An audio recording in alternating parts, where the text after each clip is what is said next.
Hi, and welcome back to Amy Explains. I'm again Amy. Sorry for those of you who are hoping for something different.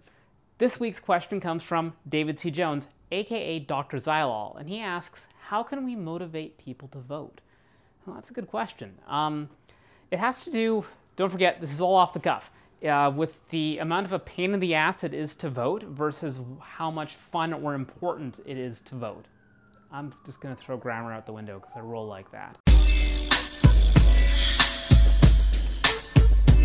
Part of what we need to do is to make it possible for people to vote. One of the things that's swinging a lot of elections, not just in the United States, but in a lot of countries, is how much of a pain in the neck it is to vote because of voting restriction laws, which are occasionally well-intentioned but poorly informed and are often not well-intentioned at all, but are designed to suppress the vote from people in marginalized groups. Trans people often have an especially difficult time voting because of problems getting identification that matches who we are, and then dealing with poll clerks who may not be adequately trained, or voting laws that are, well, kind of shitty. One of the things that we need to be doing is writing our various elected representatives to make sure that everybody can vote and for it to be as quick and simple as possible, to make sure that there is advanced polling and remote voting, and that people can sign up with a minimum amount of ID, and so on and so on. And if anyone ever raises the specter of voter fraud, bring up how much, even in an extremely loose system, how much of a pain in the ass voter fraud would actually be.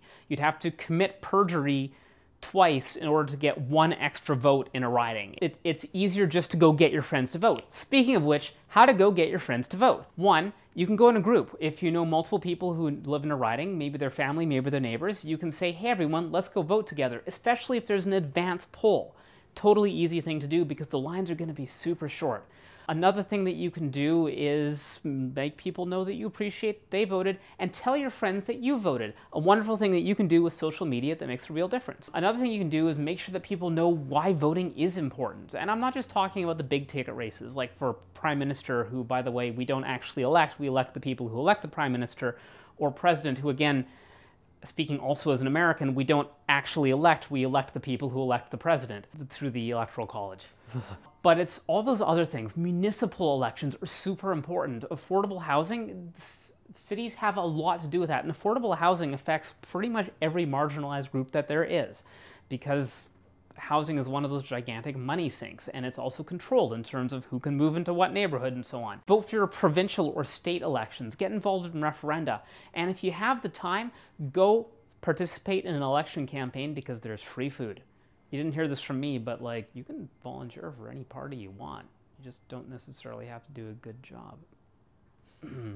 Anyway, that's me. That's Amy Explains. That's how to go get people to vote. Until next time, and almost certainly after that, this is starting to be a problem.